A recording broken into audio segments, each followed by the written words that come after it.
Today on Bridges, we are talking about Christmas and the single parent.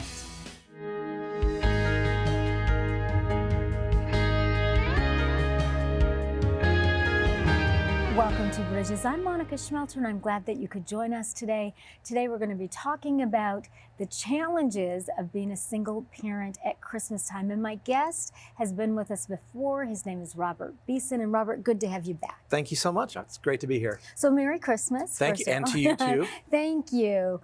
Let's talk, Robert. I know that you just have a real heart for the single parent. Are there special challenges for the single parent at Christmas time?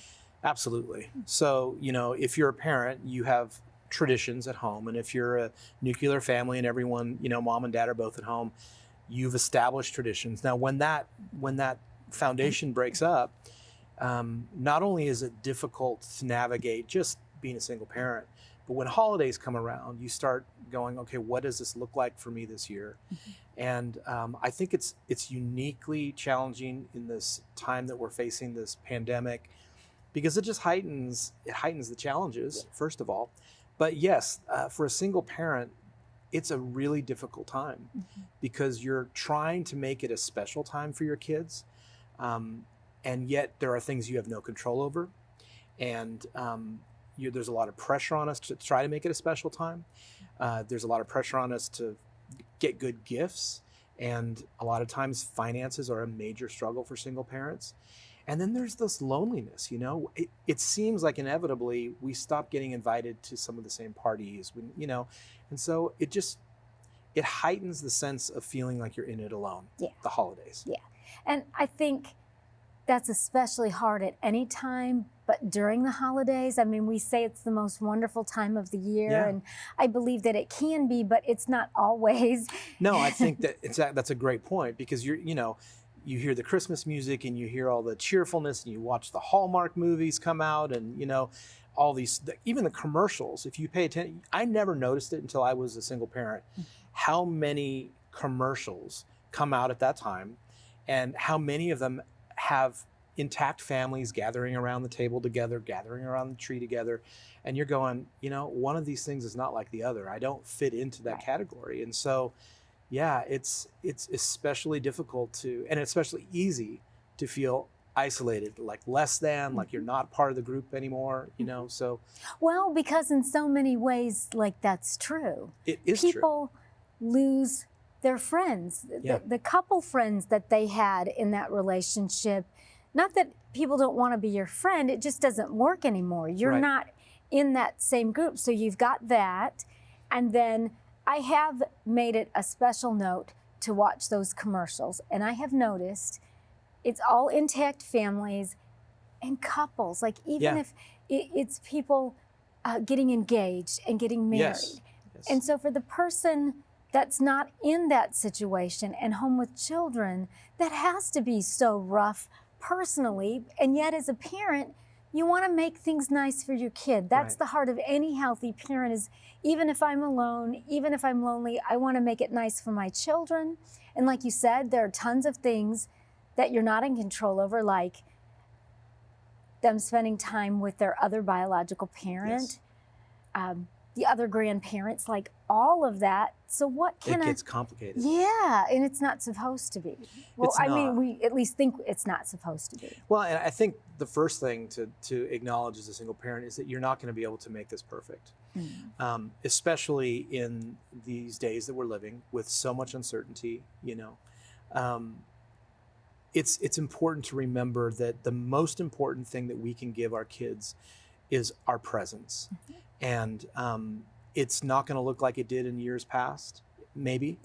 But although this could be years that you've been doing single parenting for a while, it's still going to be special because of what you put into it from just your presence, A lot of times I think a trap that single parents fall into is trying to be both parents or try to make this the same as the kids had before. And it's just not going to be, but it doesn't mean that it's not going to be special. Right. Some of the hardest times that I went through as a single dad that were difficult with my kids were the most important. I look back now and those are some of the most precious memories because there is something about the solo season. I talk about this a lot. I talk about it in my book where all the expectations are kind of pulled away, all the things that we prop ourselves up with, that we relied on for our identity and for what we feel like is our strength.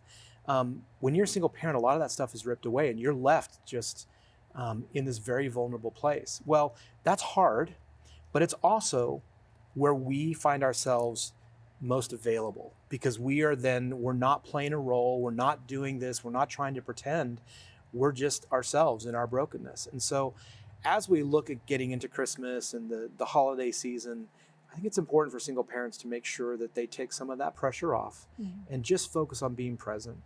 And the other thing that I would say is that to plan for taking time to self-care. It's the last thing you want to do, but the whole analogy, if you don't put on the oxygen mask, you have to put your oxygen mask on first. I can't think of another analogy. It's overused, but it's so true. It's so accurate. You have got to take care of yourself. It is. Before you have anything to give. And so what that looks like for a single parent is just make sure that you're carving out time to do things that bring you joy, that refill your tank, because in the holidays, more than any other time of the year, we can completely run depleted. Absolutely. And if we do that, we are not going to be our best for our kids. And for ourselves. And for ourselves. This is true. And I think sometimes, even if a person is at a place where they just might say, Robert, well, there is nothing that I enjoy right now. Like I am just so miserable, I can't think of a thing. I've been in that place. I'm not a single parent, but there's just been times I've let myself get so depleted, not on purpose, but I just absolutely crashed and burned because I wasn't paying attention. Sometimes I'll just practice just being quiet. It's huge. I'm glad you brought that up, because that for me is what worked. It wasn't like, if you were to ask me, okay, Robert, what do you want to do? And I couldn't answer that like you. Like I don't know. I don't even know where to begin. So what I started doing was just sitting in stillness and sitting in quiet. There is something to being still. Be still and know that I am God. Knowing God doesn't come from just happenstance. It comes from a deliberate act to be still. And so what I would do is especially in the holidays, I would carve out time to just sit and be quiet. We live in a fast-paced world where we feel like we have to do something all the time. And how do I have a good Christmas? Well, let me find a list and we'll check all these things off our spirit can be so depleted when we do that. And so taking time to just be still and be quiet is a gift that we can give ourselves. It's a huge gift. And it's not that sitting still for 20 minutes or whatever we can carve out makes everything better. It's just that I find for myself, it allows me to remember that He's God, I'm a human being, and I don't have to do something every second of the day and earn somebody's approval or meet their expectation. It's just that refueling. And it gives me just a little bit more steam when I've got to go back out and face that whatever that is. That's right. Be it Christmas or whatever it is, that I had a moment to pause and just be a human being. And the nice thing, we're talking about the Christmas season and just the hardness of this pandemic and COVID and being single. It doesn't cost any money to sit still. That's exactly right.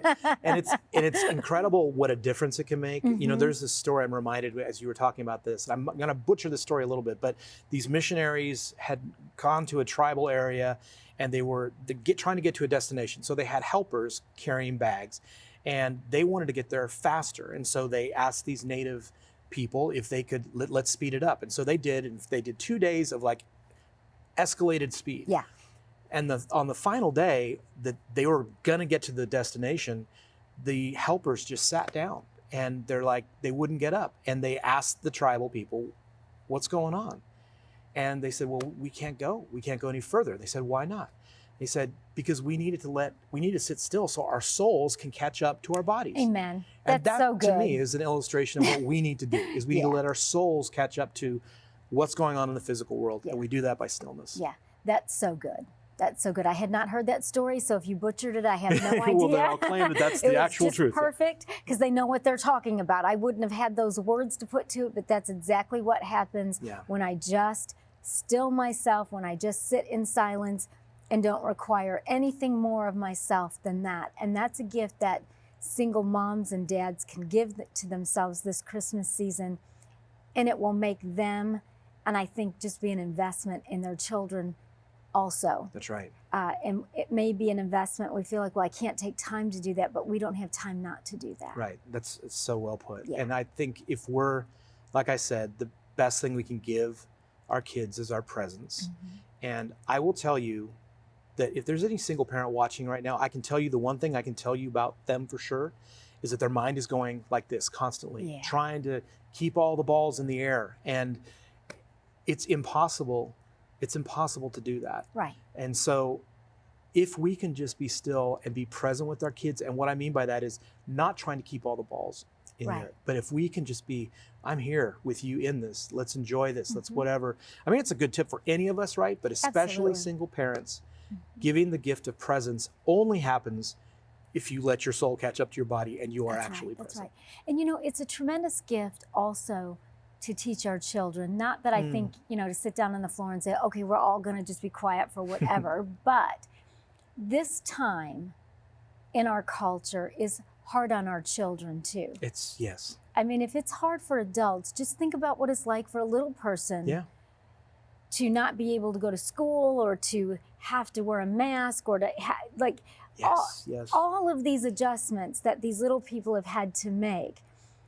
It's such an example and help to our children that they don't have to go 24/7 either. Right, right. I remember telling my kids when I would be still, I would say, Dad's putting himself in alone time, and not in a bad way, but it was, you know, they got to know that that was a part of my routine. And I think especially now, as I've, you know, moved on in life and I'm no longer a single parent, I watched kind of the effect that that's had on my kids, and watching Dad just take a break and not being controlled by the speed of everything else around me. And I think it's served them well in their lives to learn how to have a balance, because this is an unpredictable world. That's right. And it's quite a valuable lesson for us and for our children to say what you called it. I'm just going to put myself in alone time. Nobody's got to put me in timeout. Like, this is just what I need, and this is going to do good for me, and it's going to do good for you, and it's going to help us enjoy each other's company and the Christmas holiday. We really don't have to be busy 24/7, do we? No. In fact, that's counterproductive. Yeah, and we all know that. And I think the thing that's interesting about the COVID situation, the pandemic, it's forced us into a different discipline. Because we have a little more time. We don't have as many options to go out. And so there has been this major reset button that I think we need to pay attention to and not be in a hurry to fill our lives with stuff. That's exactly right. We've got to take a break. Stay with us. When we come back, we're going to talk about Christmas and the single parent in your life.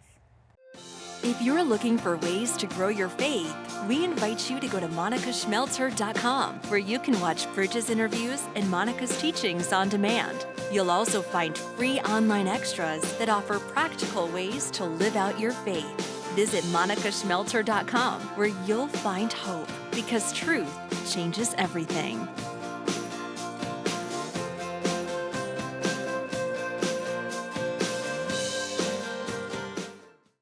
Log on to www.ctntv.org, where you can make a prayer request, view our program guide, see who's on Bridges, or even watch one of Monica's latest teachings. Log on to www.ctntv.org. Join the Bridges community on Facebook. Visit Facebook and search for Bridges with Monica.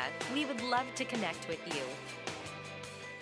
If you are just joining us today on Bridges, we're talking about Christmas and the single parent. And we're going to focus in this segment on the single parent in your life or in your family. And my guest today is Robert Beeson. And you know, Robert, for most people watching, even if they're not a single parent, they have a single parent in their family or in their friend circle. And, you know, sometimes people don't know what to do, don't know how to be helpful, what we should ask, what we should do. So I'll ask you the hard question. What should we do? Thank you for asking that question, because we should be asking ourselves that question a lot. There was a study done a few years back that talked about, you know, how many single parents go to church, and if they don't attend church, why don't they go to church? And the statistics were something like almost 70% of single parents don't go to church. And the number one and two reason is that they don't feel like they belong and they feel like they're judged. And I'm not trying to throw stones at the church and say, we're not doing a good job. But I think it comes down to, we don't know what to do. Right. We don't know exactly how to make the first step towards a single parent. And so for those that, speaking as someone that was a single dad for 8.5 years, full-time custody of 3 girls, I can tell you it starts with just recognizing them in your life. The first single parent, if not the first, one of the first in the Bible was Hagar. And she was out in the wilderness. You know, she was cast aside from Abraham and her son, and she called out, we're out in the wilderness. She called out to God. The first thing God says to her is, I see you. Yeah. And I think that is probably the most significant step we can take towards serving single parents in our lives, is just acknowledging them, telling them that you see them, whether it's a friend, a family member. And what that looks like is not, oh, I'm so sorry for you, I feel so bad for you, or, you know, piling on the pity, because honestly, that's what makes single parents feel more isolated and like we don't belong, is that, like, you know, we're still people, we're still able to participate, we're still able to, and we don't need all the sympathy in the world. Well, no one wants to be the object of somebody's pity. Right. That's so uncomfortable and awkward and painful. Exactly. Yeah. And so what I say to people when they ask me this question is, it all has to do with how you language it or how you speak it. Instead of saying, I'm so sorry, say, I am so impressed, I'm so inspired. You are doing this all alone. And I honestly don't know if I have what it takes to do what you do. I'm saying the same thing. I'm saying, how can I help you? But there's one way of saying it where it's like, I'm going to reach down to you. There's another way of saying it like, I want to honor you for what you're doing. And so for churches, for parents, for friends, start by seeing the single parent and honor them. Tell them that you're inspired by what they're doing. Acknowledge them for the strength that they have. We already feel damaged as single parents. We feel like we're broken, like we've failed at marriage, that we're not adequate parents sometimes. And so just those little words of encouragement as a way to move into serving single parents is a huge step in that direction. You know, and I can almost hear somebody saying, well, yeah, but the single parent in my family, you know, they're not doing a very good job of it, and I don't want to honor them. I think for me, part of it, you know, is not only am I just so impressed with you, but, you know, it takes a lot of guts just to show up and do the right thing. Absolutely. Like, even if they're not doing it so perfectly, and even if you think that they are being too liberal, for lack of a better word, to make up for the guilt and all of that. You know, we don't have to correct all of that in one Christmas dinner. No, right? No, we don't. Nor is it. It's not going to happen. It's not productive. Nor is it necessarily any of our business. I think, you know, one time I saw this mom, she was just by herself with her kids. I don't know that she's a single mom or not. Her child was just having this absolute meltdown in the middle of the store. And people were like doing that judgmental thing because she's like being unkind to the child and all of that. And there wasn't anything I could say to correct that. But I said to her, you know, sometimes it's just really hard to be a mom. And I just tried to smile at the kid, and I just tried to just inject a little kindness, right? I don't know her. I'm not related to her. I can't go get her into counseling. But she thanked me. She said, you know, she had gotten let go from her job that day. You know, there's just all these things that people go through. Yeah. And I just think for the single parents in our family, even if we think, well, that it was their fault the marriage broke up or this happened, there's something about us as Christians that we just want to tell people, well, you know, if you had just done it better, like this wouldn't have happened. You know, if you would have been there more, your husband would have left, blah, blah, blah, blah, blah. The thing is, whether we're right or we're wrong, there's still a single parent at Christmas. Yes, it's so beautiful. I got choked up hearing you tell that story, because that little bit of kindness, she probably doesn't hear that a whole lot. Listen, single parents are very aware of how much they failed. They're very much aware of how the balls are dropping that they're trying to keep in the air. They're very aware of how awkward it is and all their failures. So piling onto that, is not helpful. No. It's not constructive. No. Speaking kindness and support, again, back to God saying, I see you, like, and I'm going to meet you in this place. So I'm glad you brought that up. It doesn't take a lot to exactly what you just said. Like, sometimes it's hard. Yeah. And I reckon that what you're saying is, I see you. Exactly. Like, who hasn't had a moment with their child or children where the kids are just all melted down and you're trying to do the best you can, and this lady was screaming and yelling, but that's all she had that day. Yeah. She didn't have anything else. And I think, you know, at the Christmas family gathering, you know, everybody else may have gotten Christmas bonuses and lots of gifts, and here's this mom or this dad that feels less than already, and then we're going to kind of like, well, you know, if you would have just the should haves. I mean, I have a podcast, and we were talking to a counselor a couple weeks ago, and he said one of the biggest mistakes that we make, not just to our single parents, but just in general, is we should all over everybody. Like, you should do this, you should do this. And I'll tell you, the last thing a single parent needs is like, well, you should have done this. Like, stay away from that. Speak kindness and exactly. and love. So, because we really, honestly, Robert, we don't know that we're right anyway. this is true. This is true. We're all in this together, and nobody gets out alive. Nobody does. gets out without making mistakes. You know, let's just be honest. There are lots of people that are still married that, you know, have made all kinds of mistakes. They've just been able to rebound from that, or they're just really mad at each other and still married, right? Right. There's all of that. And we just need to, I think, in this most wonderful time of the year, Christmas, let's make it that Yes. by really loving people. That's right. And I'll tell you that, you know, census says now that 34% of U.S. homes are single parent homes. So they're all over the place. Yeah. If we could this Christmas make it our mission to recognize and reach out to single parents, anybody that's watching this, there's at least 3 or 4 single parents that you know. Absolutely. Whether they're related or not. Go out of your way to encourage them. It will mean more than you can even imagine. Yeah. You know, and I think as we talk about, you know, the single parents in our family and in our life and in our Christmas and finances, and I think about COVID and all of that, you know, we've talked about being still. You know, I think also just sharing an experience with somebody.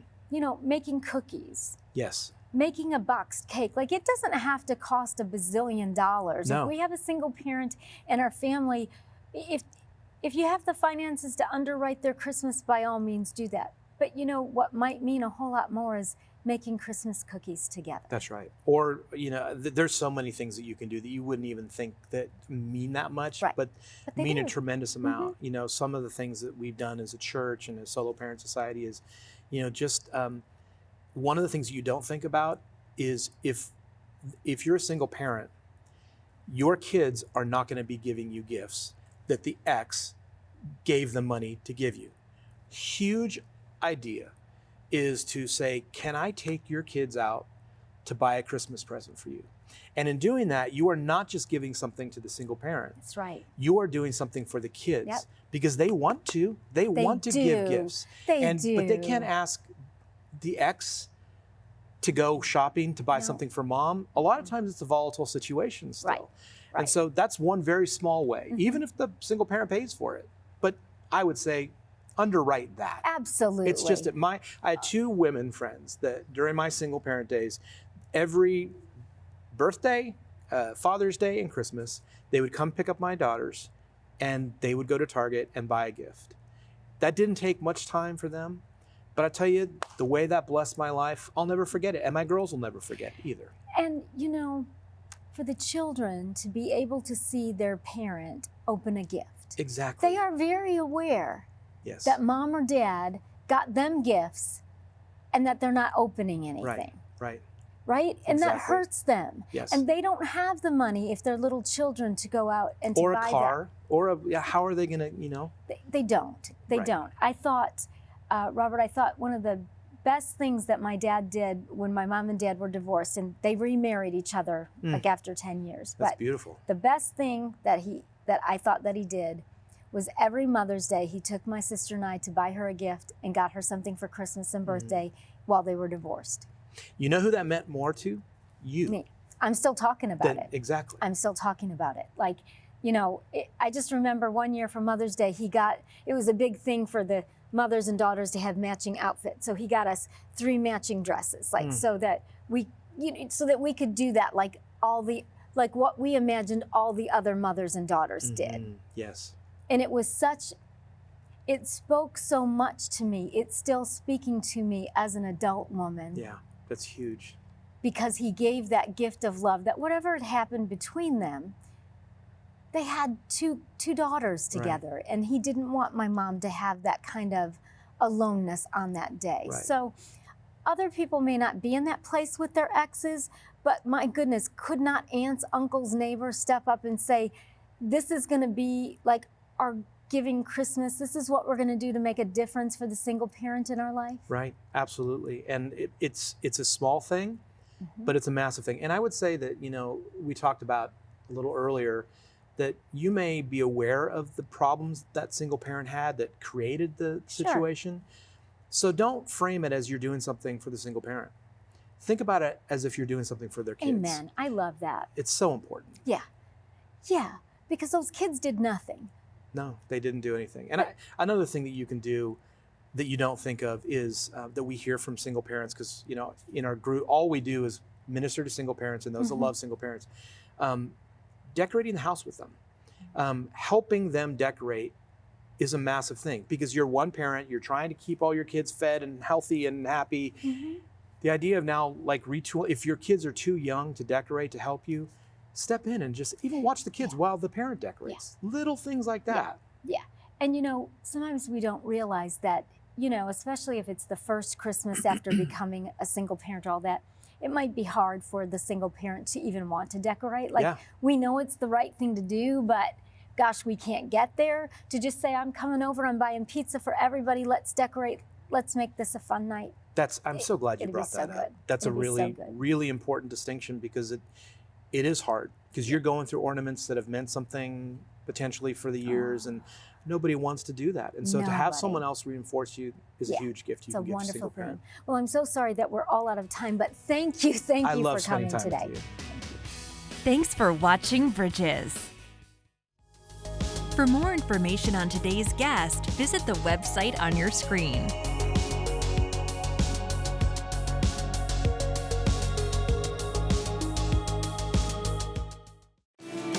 Prayer changes things. If you need prayer, call 615-754-0039 or email prayer@ctntv.org.